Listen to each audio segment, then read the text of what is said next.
O Sesc e Sescope Santa Catarina. Onde tem vida, tem cooperativismo, informam. A seguir, Estado de Excelência.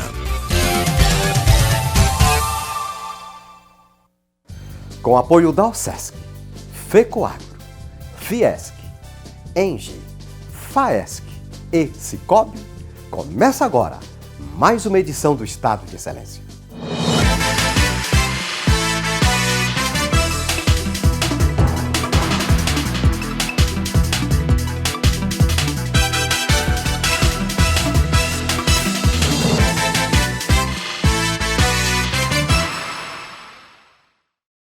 Esses são os destaques do programa de hoje. Uma breve história do cooperativismo de crédito de Santa Catarina, contada por um dos seus protagonistas. Nós temos produtos que nós chamamos de produtos financeiros, que são as operações de crédito, de financiamento, de empréstimo simples, investimentos de modo geral, agora a carteira de câmbio. O empreendedor brasileiro surpreende pela ousadia e criatividade. A Temasa é uma indústria de móveis de madeira maciça de pinos, dedicada exclusivamente ao mercado de exportação. É uma empresa 100% verticalizada. Floripa nas alturas. O desafio de se melhorar uma história de sucesso. E isso é uma preocupação do nosso movimento também. Vamos continuar com esses assuntos, mas antes, vamos à informação de mercado.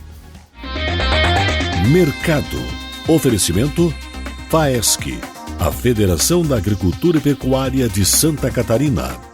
A Unidade Industrial de Fertilizantes da FECOAGRO, a Federação das Cooperativas Agropecuárias do Estado de Santa Catarina, localizada em São Francisco do Sul, nasceu com a ideia de fortalecer os pequenos produtores rurais vinculados ao cooperativismo catarinense, com oferta de fertilizantes de alta qualidade, com preços mais acessíveis.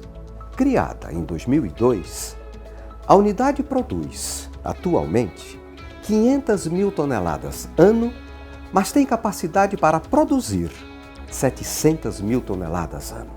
As cooperativas de Santa Catarina são grandes consumidoras de fertilizantes, estavam sempre dependentes de intermediações.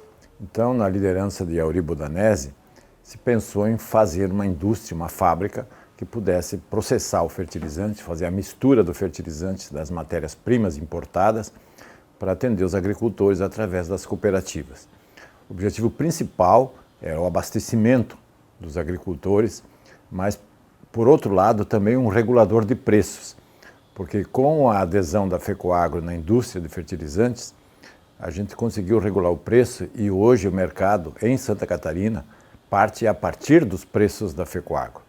Então esse foi o objetivo principal, além do abastecimento, e também manter a qualidade, para que o agricultor recebesse o fertilizante realmente que necessita, que não houvesse nenhuma adulteração, que na época existia, e com isso garantir a produtividade no campo, uma vez que é um insumo muito caro e que precisa ter a sua rentabilidade. Não existe agricultura de alta escala, ou de alto volume, se não existir defensivo para defender as plantas e fertilizante para fertilizar o solo. Ivan, a utilização desses dois produtos é bastante questionada pelos ambientalistas, que também criticam a permissividade do governo brasileiro em relação ao uso de agrotóxicos. Do seu ponto de vista, quais são os riscos e quais são os níveis de segurança na utilização de defensivos e de fertilizantes? A gente não pode levar esse lado para a ideologia de algumas pessoas que criticam o defensivo agrícola, ou o agroquímico, o agrotóxico, como eles costumam dizer. Na verdade, para você liberar um agroquímico para usar na planta, tem uma série de controles pelos órgãos do governo. Nenhum produto é liberado se não tiver a garantia de que não vai fazer mal para a saúde ou para o meio ambiente. Mas para isso precisa seguir as regras, as recomendações técnicas. Ou seja, o agricultor que usar o defensivo dentro das linhas técnicas recomendadas por um agrônomo ou por alguém da área de agronomia certamente não terá nenhum risco. Agora, se ele não seguir as normas, ele corre riscos. O remédio também tem riscos. Se você não tomar o remédio de acordo com a orientação médica, tu corre riscos. A mesma coisa é o defensivo agrícola. Se você não seguir o que o técnico recomenda, tu tem risco. Mas a grande maioria segue.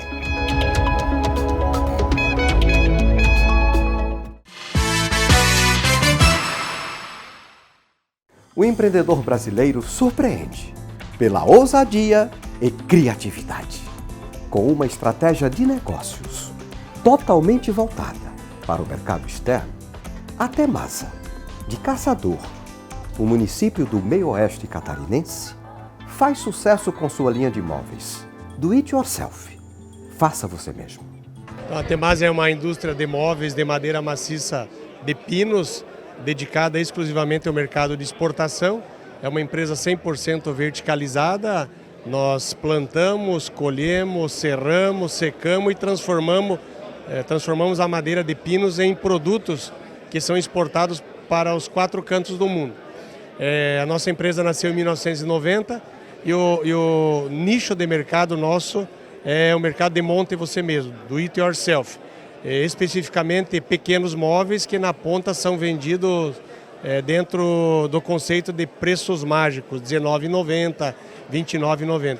Então eu costumo dizer que a gente não vende um móvel, nós vendemos um Kinder Ovo para adulto, porque o cliente tem o orgulho e o prazer de comprar o nosso produto, vai numa caixinha e passa o final de semana, o pai, a mãe, os filhos, montando esse produto, muitas vezes até mesmo personalizando isso. E o gostoso disso é que a família vai para as grandes redes de supermercado, pega esse pacote de Kinder Ovo gigante, leva para casa e monta ela mesmo. O casal de namorado, marido e esposa, os filhos, inclusive nesse nosso stand aqui, tem os netinhos montando. Então você brinca, é uma atividade onde você tem o teu lazer, tem o teu móvel e você mobilia a tua casa. A gente é uma indústria que está no meio-oeste de Santa Catarina, Caçador, e temos muito orgulho de todas as nossas conquistas, porque hoje a gente é uma das maiores exportadoras de madeira, de móveis de madeira maciça do Brasil.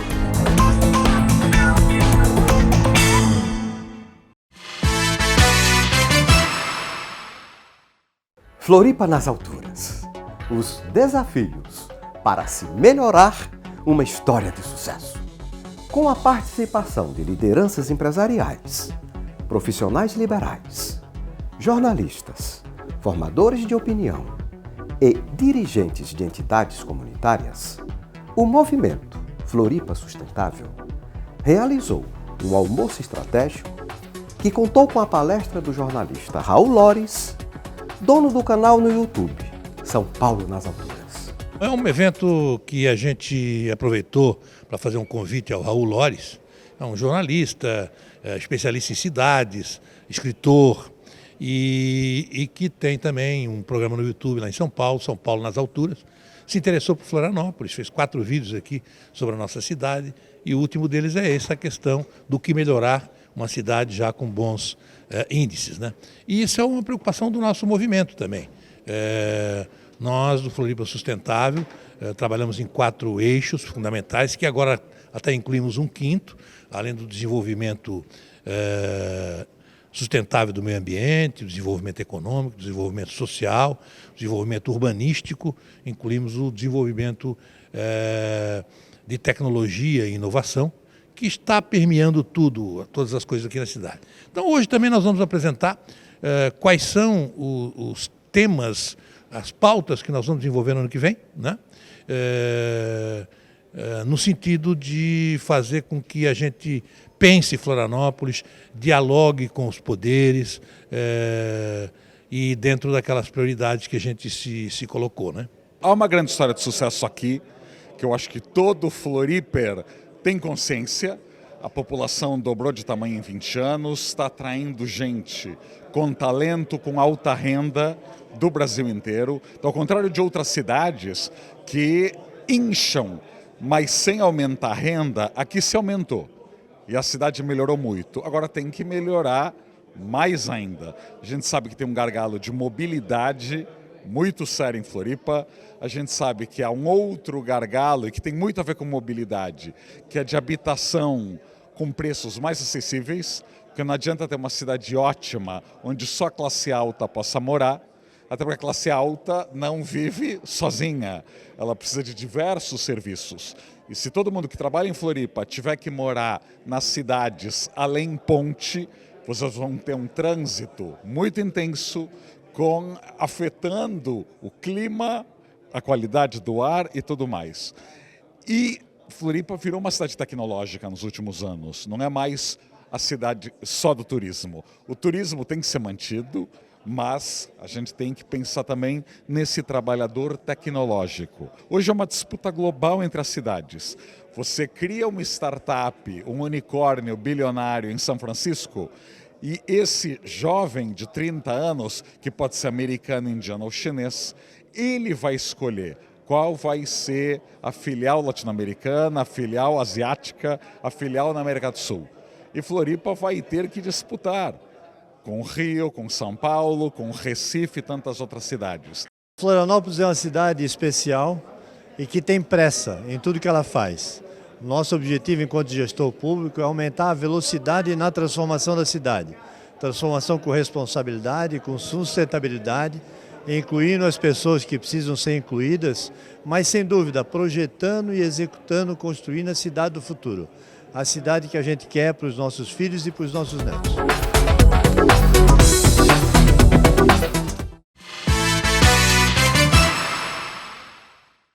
Uma breve história do cooperativismo de crédito catarinense, contada por um dos seus protagonistas.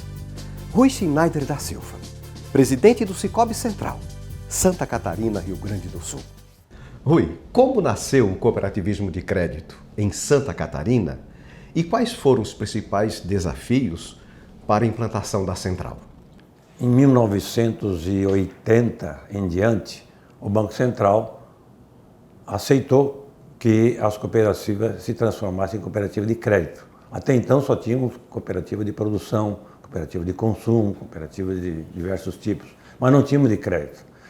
E aí as cooperativas de produção começaram a se organizar e vislumbrar a possibilidade de criar cooperativa de crédito, né? Porque trabalhava com o Banco do Brasil, trabalhava com o BESC, trabalhava com outras entidades, mas não tinha o crédito próprio. E os associados sentiram essa necessidade. Então saíram grupos das cooperativas de produção para ver nesse Brasil afora como funcionavam algumas cooperativas de crédito que já existiam naquele período, né? E eu inclusive fiz parte de um grupo que foi para São Paulo ver, na época me lembro da Coopercotia, que tinha um ramo de crédito lá dentro, fomos lá ver como funcionava a cooperativa de crédito lá. Outro grupo foi para o Paraná e outro grupo foi para o Rio Grande do Sul. Com isso, as cooperativas de produção criaram, na oportunidade, em 1984, foram criadas 6 cooperativas de crédito no oeste de Santa Catarina, no Sicoob. Essas 6 cooperativas juntou-se inclusive a Aurora e a Cooper Central de Leite de Itajaí para dar força e começaram a unidas fundar aquela necessidade de ter uma central que comandasse essas cooperativas de crédito. E aí sim, no ano seguinte, exatamente um ano após, em 8 de novembro de 85, foi criada a Cooperativa Central de Crédito de Santa Catarina, lá no Plaza Itapema, aqui, né, em Itapema, se reuniram e criaram a Cooperativa Central de Crédito. Então ficou parte trabalhando com o Banco do Brasil, com repasse, parte trabalhando com o BESC, compensação, e passando aquele período de transição para o cooperativismo de crédito em si, nas cooperativas de produção. A princípio, as cooperativas de produção criaram trabalhos de crédito dentro delas. Depois, então, sim, aí foram se criando outras cooperativas de outras regiões, foram juntando, e hoje nós chegamos a 38 cooperativas vinculadas ao Sicoob Central Santa Catarina, que atua na nossa área de ação, que é Santa Catarina e Rio Grande do Sul. Rui, qual é a capilaridade das 38 cooperativas que são vinculadas à central? Bom, Elas atuam hoje no estado do Paraná, porque algumas estatutariamente têm municípios no estado do Paraná na sua área de ação. A Central não. A Central tem Santa Catarina e Rio Grande do Sul. Mas as cooperativas, elas têm os estatutos próprios. E algumas têm lá. E hoje nós já temos 40 pontos de atendimento em municípios no Paraná. Nós temos hoje 134 municípios no Rio Grande do Sul. E temos 286 municípios em Santa Catarina. Santa Catarina tem 295 municípios, faltam apenas 9 para nós atingirmos. Então, as 38 cooperativas, elas estão crescendo, queremos chegar a 100% dos municípios de Santa Catarina, e no estado do Paraná e no estado do Rio Grande do Sul, aí são estados maiores, nós vamos aos poucos, vamos crescendo à medida, como diz o outro, você dá o passo conforme a perna, não é? E o que você atribui o crescimento do cooperativismo de crédito no âmbito da Central? Eu acho que depende tudo do trabalho que as nossas cooperativas fazem lá na ponta. Nós temos produtos que nós chamamos de produtos financeiros, que são as operações de crédito, de financiamento, de empréstimo simples, investimentos de modo geral, agora a carteira de câmbio, que eles são criados pela nossa central, mas também a cooperativa tem a liberdade de criar produtos próprios. Ela cria produtos conforme os seus associados da sua região vai solicitando. Tem um conselho diretivo da cooperativa que se reúne e diz, olha gente, nós precisamos criar uma linha de crédito para atender determinada finalidade no nosso município. Não quer dizer que aquele produto que é criado lá no oeste, ele seja criado no sul do estado. No sul já pode ter outros produtos além. Mas nós temos um bloco de produtos que são comuns a todas. Algumas peculiaridades diferentes, especialmente no litoral. Porque aqui nós temos que fazer uma grande frente de trabalho para mostrar à população que mora nos grandes centros urbanos as vantagens do cooperativismo. Eles conhecem as fintechs, conhecem as empresas de investimento que têm, os bancos comerciais, os bancos públicos, mas não conhecem ainda as vantagens do cooperativismo de crédito. E quais são as vantagens do cooperativismo de crédito e quais são os riscos enfrentados por quem abre uma conta numa cooperativa de crédito? A vantagem do cooperativismo de crédito é que o associado ele é dono da cooperativa. Então, quando é feito o balanço do resultado no final do ano, as sobras que dá, ela é ressarcida, ela é distribuída entre os associados. As cooperativas procuram trabalhar com uma estrutura enxuta, nunca esquecendo do seu crescimento, da sua inovação, mas sempre procuram trabalhar com a estrutura mais enxuta. Por isso, muitas cooperativas não cobram tarifas e as taxas de juros até são menores. Então, nós hoje temos as mesmas garantias que os bancos dão para seus correntistas. Nós damos a mesma garantia para o nosso associado. Então, o risco é o mesmo que o banco tem, é o mesmo que as cooperativas de crédito têm. Não tem diferença. Nós ainda temos uma coisinha a mais no nosso sistema de Santa Catarina. Nós temos um Fundo de Estabilidade Financeira. O nosso Fundo de Estabilidade Financeira, hoje ele tem um saldo aí de aproximadamente 1.459 milhões de reais. Esse valor ele está guardadinho, aplicado, para qualquer solavanco que dê alguma cooperativa, qualquer solavanco que dá na economia brasileira, que haja uma necessidade de uma intervenção da central, nós temos esse recurso. Além disso, os bancos oferecem o quê? O fundo garantidor para os nossos clientes. Nós também temos o fundo garantidor para o nosso associado. O valor é o mesmo que os bancos oferecem. Então, Raimundo, eu diria para você, não há diferença entre cooperativa de crédito e bancos. O que há diferença é no atendimento. Por quê? Nós hoje não esquecemos a parte presencial. Nós estamos crescendo virtualmente, mas não esquecemos a parte presencial. As cooperativas, elas são nos municípios e elas levam essa vantagem em função dos bancos, porque os bancos estão reduzindo os pontos de atendimento e nós estamos aumentando o ponto de atendimento. Quando o associado vê no final do ano, opa, houve um crédito na minha conta aqui. O que será que houve? É a cooperativa que distribuiu a sobra na sua conta. Essas sobras são os lucros, não é isso? São os lucros que os bancos chamam de lucro e nós não podemos chamar de lucro porque a legislação diz que tem que ser sobra. né? Mas na realidade é a mesma coisa. Então, você faz o teu balanço no final do ano, a Assembleia decide o que fazer com essa sobra, com esse lucro. E aí é que o associado leva a sua vantagem e que todos precisam conhecer essa vantagem. Rui, não obstante o investimento em tecnologia, quer dizer, uma das características muito fortes do Cicobi é o atendimento presencial. Eu acho que vai demorar para nós deixarmos de lado o presencial. Vai demorar muito, muito tempo. Por quê? A gente nota que o associado tem prazer, para ele é uma satisfação ir na cooperativa. Ele conhece o presidente, ele conhece o diretor, ele conhece o gerente, ele conhece o atendente, já conhece pelo nome. E ele chega lá, mesmo que ele não queira fazer nenhuma operação, ele tem um cafezinho, tem uma água para bater um papo, ele tem alguém, amigo para conversar. Por quê? Porque ele é associado, ele é dono da cooperativa. E ele se sentindo assim, ele se sente bem nesse meio. Então, essa cria uma humanidade, né? E dá uma harmonização entre esses associados, a direção da cooperativa, seus funcionários e a própria cooperativa. Então, a região onde a cooperativa está inserida, ela se sente confortável nesse atendimento. E com esse modelo de atendimento, quantos associados tem hoje a Central Santa Catarina, Rio Grande do Sul? Bom, nós atingimos já 1.400.000 e alguns associados no nosso estado, né? Na nossa área de ação. No Brasil, o Cicobi, sabe que ele é a nível nacional, nós temos 7.600.000 associados.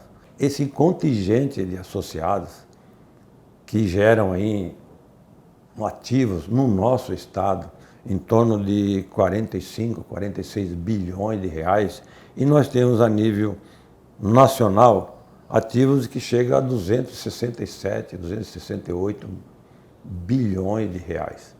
Então, a movimentação que esses 7.600.000 associados a nível nacional têm já é considerado um grande número, e o Banco Central próprio diz que é uma das maiores inclusões financeiras que tem no nosso país, são as cooperativas de crédito.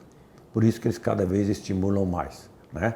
E quando se fala em pontos de atendimento, nós estamos cada vez crescendo mais.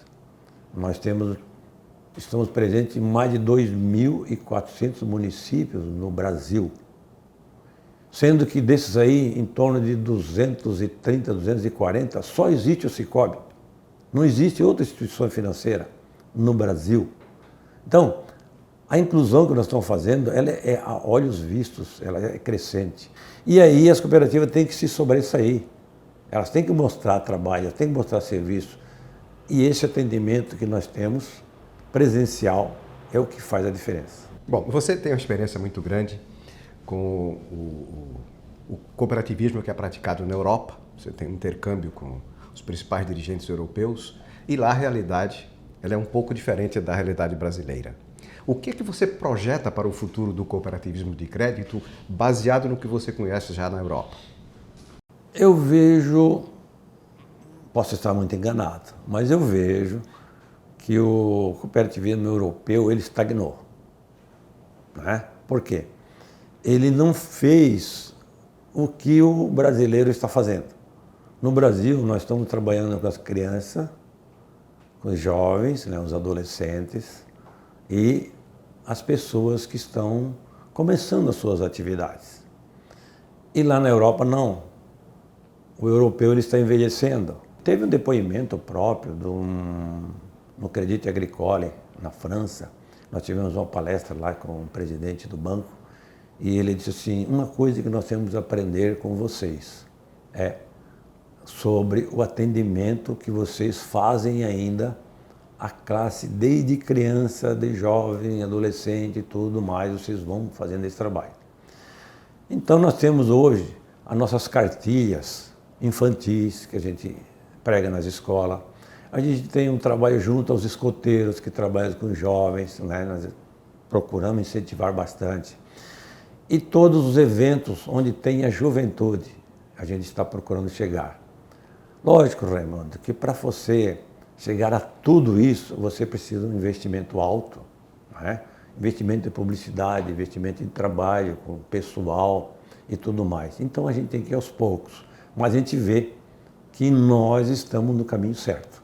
E um dia eu gostaria de ver nas regiões do Brasil, da metade do Brasil para cima, vamos dizer assim, que tivesse o mesmo crescimento do cooperativo e de crédito como tem no Sul. Sul que eu digo, Minas e São Paulo para baixo. Lógico que depende também das condições econômico-financeiras do nosso Brasil, né? Das pessoas do mundo de hoje, para poder chegar e nós temos realmente um cooperativo de crédito atuante nesse Brasil inteiro. Rui, com votos de mais sucesso ainda, eu agradeço a gentileza da entrevista. Olha, Raimundo, eu digo que sempre é uma satisfação recebê-los, porque nós precisamos da imprensa, nós precisamos da mídia, nós precisamos de vocês nos acompanhando e, quem sabe, indo na nossa frente, mostrando o que é o cooperativismo. Sucesso, Rui. Obrigado. Termina aqui o programa de hoje. E se você deseja rever matérias desse programa e também dos anteriores, acesse o site estadodeexcelência.com.br. A gente se vê na próxima semana em mais um caso de excelência. Um grande abraço e até lá!